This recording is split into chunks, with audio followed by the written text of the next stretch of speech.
For today's headlines, Duterte's net satisfaction rating rises to plus 60. Concepcion urges move to alert level 1 by March.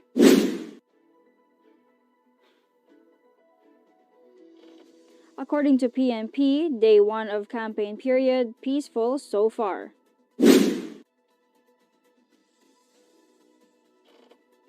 Leni's pledge on first campaign day, people-centered leadership, new politics. What we need to hear from Leody. Chen smashes record with shocked rival Hanyu and trouble in Beijing. WHO laments tragic 500,000 COVID death toll since Omicron. Good morning, I am Venice Bautista and you are watching Tribune News on Q. Today is February 9, 2022, and here are latest news of this Wednesday morning. President Rodrigo Duterte's net satisfaction rating has increased to plus 60 according to the latest survey of social weather stations or SWS. The last quarter SWS survey conducted from December 12 to 16, 2021 found 75% of adult Filipinos satisfied, 9% undecided, and 15% dissatisfied with the performance of Duterte. This gave Duterte a net satisfaction rating of plus 60, classified by SWS as very good. The SWS added that Duterte received an average of plus 64 net rating in 2021, lower than the plus 68 average in 2019. According to the SWS, Duterte received higher net satisfaction among those vaccinated and those who are willing to get inoculated against COVID-19. It added that the rating of Duterte has increased in all areas in the country except in Visayas. The fourth quarter survey used face-to-face interviews covering 1,440 adults nationwide. With cases expected to drop to as low as 1,000 per day by mid to late February, Presidential Advisor for Entrepreneurship, Go Negosyo founder Joey Concepcion is urging government to lower the country to alert level 1 by March. Similarly, independent research group Octa Research believes that an alert level 1 status presents an opportunity for the country to sustain the growth it realized in the fourth quarter of 2021. It will be recalled that it was upon the advice of Octa that the private sector proposed a 2-week lockdown in August 2021. The lockdown succeeded in heading off a surge that would have affected crucial fourth quarter economic activity. Following a rise to more than 26,238 in cases September, infections dropped to triple-digit numbers in December, enabling the country to record a better-than-expected 7.7 GDP growth in the fourth quarter of 2021. Concepcion said under the lower alert level, all establishments should be allowed to operate but that there will be agreed-upon minimum health protocols that should be implemented. He also thinks that areas with a high vaccination rate can implement a no alert level status, and he also believes that the move to alert level 1 will give the country an opportunity to see how well it will manage by relying only on maintaining prescribed public health safety protocols. He maintained, however, that governments should define not only public health safety protocols to be put in place, but also the conditions under which alert level systems can be lifted and people can resume some normal activities. In addition, Concepcion said the government must immediately define and set the timing for the administering of booster shots, saying that immunity will eventually wane and there are thousands of vaccines nearing their expiry date. The first day of the campaign period for national-level candidates in the upcoming elections has been peaceful so far, the National Police said. PNP spokesperson Colonel Jean Fajardo told reporters that based on their monitoring, the campaign sorties of the national candidates are generally peaceful and they have not recorded any incident. Fajardo said the force was still monitoring proclamation rallies as of Tuesday evening. And despite the peaceful atmosphere reported in Tuesday's activities, Fajardo said police noticed some violations of health protocols. She also said that they noticed some violations of the minimum public health standards, particularly on the part of the spectators, and the PNP is closely coordinating with local barangay officials to address this concern. Tribune News on Q will be back after these reminders.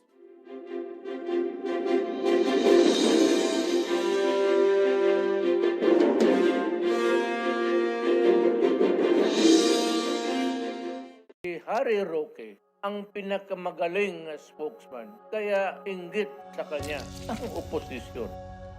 Tama lang na ipinaglaban ko ang balik trabaho para bumalik ang kita ng mga nagtatrabaho at naghahanap buhay. Hindi pwedeng magutom ang pamilya. Dapat lang po ingat buhay para sa hanap buhay. Basta trabaho, kita at hanap buhay ang nakataya. Nasa harap niyo po ako. Ibigay natin ang tudong suporta kay Harry. Mga impormasyong direktang makukuha mula sa sources at diretsahang usapan. Yan ang ating daming sa inyo sa programang Straight Talk. Samahan nyo kami sa makabuluhang talakayan live tuwing Martes alas 10 ng umaga sa official Facebook page ng Daily Tribune at Tribune Now on YouTube.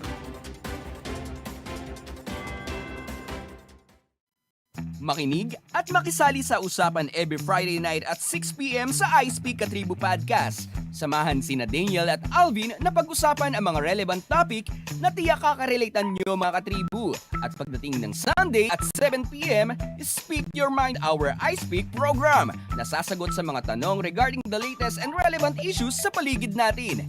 I-like at i-follow nyo ang Daily Tribune Facebook page at Tribune Now on YouTube para updated ka sa mga latest episode namin mga katribu.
We're back on Tribune News on Q.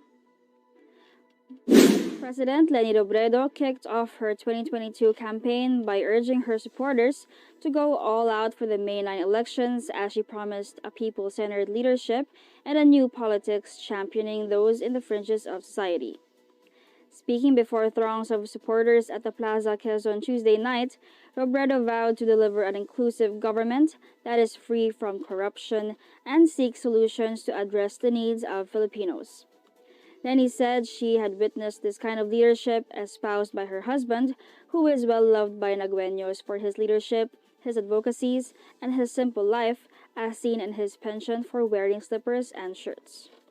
Now that Leni is pursuing the top government post, she said she had envisioned the same brand of governance that ensures the welfare of small businesses, indigenous peoples, the urban poor, and farmers and fisherfolk. Robredo promised to make healthcare accessible, provide employment opportunities, link businesses to the market, seek public blessing to harvest natural resources, provide new houses to the urban poor before demolishing old ones, and give benefits and equipment to those guarding the Philippine seas. Despite the circumstances, Robredo said she was not afraid, saying that she drew strength from the support of her campaign volunteers who launched initiatives to promote her candidacy and to win over that she described as Fight for Our Lives. The grand campaign rally marked the start of the grueling 90-day campaign period of national candidates for the May 9 elections. Leody is history, the country's first in the labor sector who has ever toyed with a presidential ambition. What drives him? overwhelming unemployment, and generations of government ruled by the exploiting class. De Guzman said in his address to supporters who congregated at the Bantayog ng mga Bayani in Quezon City, "Our workers are the peasants of the Filipino masses. Despite the fact that our country is a rich country, hard-working workers do not enjoy the wealth we should have by now because changing administrations were a government of capitalists." He added that all policies being imposed by the government are being influenced by the capitalists and the elite. His running mate, Walden Bello, said the deceptive solutions of other presidential candidates are just slogans, not solutions.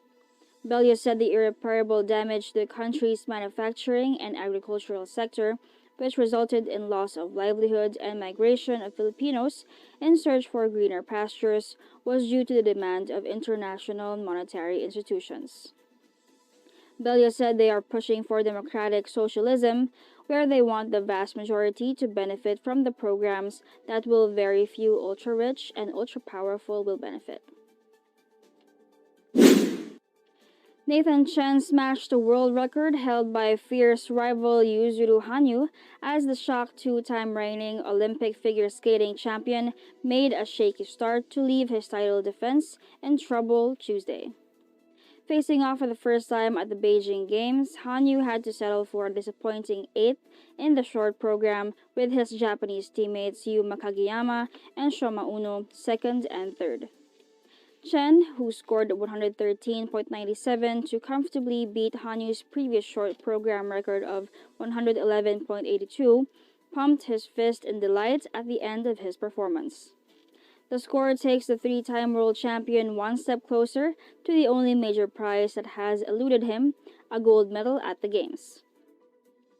Hanyu, who scored 95.15 after making a mistake on his first jump, has to close a gap of almost 20 points in the free skate to be able to complete his goal of securing a third Olympic title in a row. The 27-year-old told journalists he thought that the error might have been caused by a hole in the ice made by another skater. Dressed simply in black and white, Chen was in control as he sped around the rink, landing 2 quadruple jumps and a triple axel. Earlier, Hanyu, looking every inch his nickname, Ice Prince, in a sparkling silver and blue top, took to the ice to cheers and screams from the crowd. Hanyu inspires legions of devoted fans around the world, and China is no exception. Tribune News on Cue will be back. Stay with us.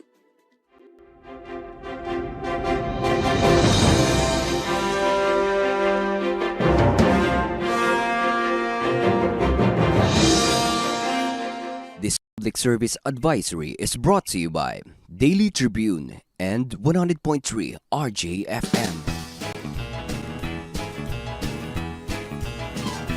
Oh, vaccination, isolation. Gotta keep up with my nutrition. Gotta maintain my body condition. Then I can take my vaccination. What do I choose? What do I take? As long as it is not a fake. AstraZeneca, Moderna, BioNTech, even Sinovac, okay na.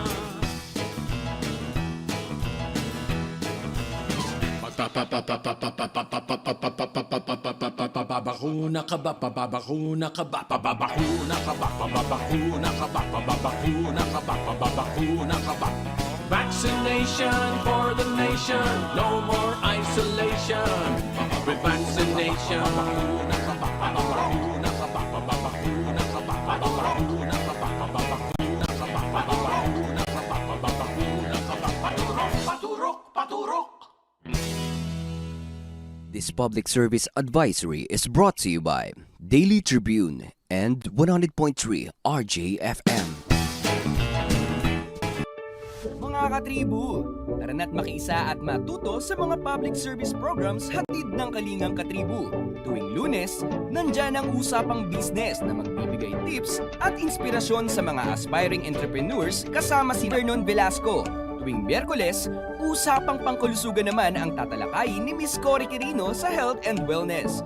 At tuwing Biyernes naman, kung legal advice ang kailangan mo, Sagot ka na ng Legal Diaries kasama si Elmer Navarro Manuel at mga guest lawyers. Lahat ng yan mapapanood tuwing alas 3:30 ng hapon sa Daily Tribune Facebook page at Tribune Now on YouTube.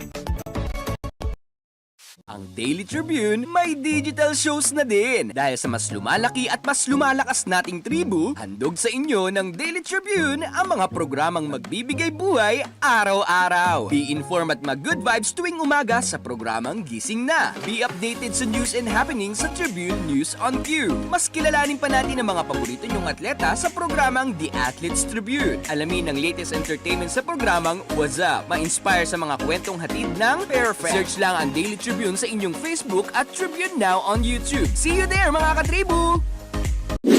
You are still watching Tribune News. WHO's incident manager, Abdi Mahamud, said that 130 million cases and 500,000 deaths had been recorded globally since Omicron was declared a variant of concern in late November. It has since rapidly overtaken Delta as the world's dominant COVID variant because it is more transmissible, though it appears to cause less severe illness.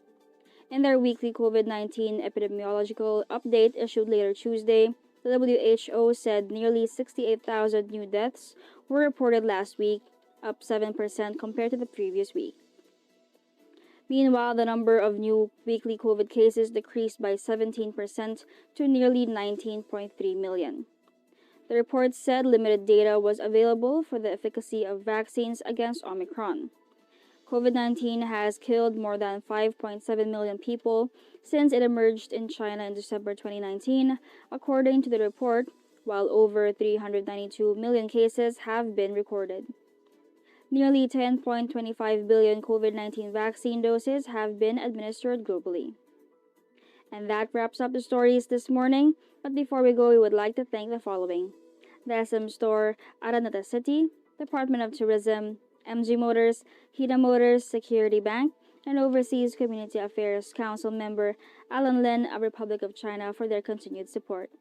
Again, this is Venice Bautista, and you are watching Tribune News on Q. Stay safe, stay healthy, and stay at home. Good morning. Catch the latest news on our website, tribune.net.ph. Follow us on Facebook, Twitter, and Instagram. Subscribe to our YouTube channel, Tribune Now. Download the Daily Tribune app on Apple Store for iOS and Google Play for Android to get the latest and most comprehensive news online. Daily Tribune invites you to join its vibrant community, Katribu, to get updates on the hottest news on politics, business, sports, lifestyle, and entertainment. Emoticons of the Tribune mascot Tarsito are available on our community Viber.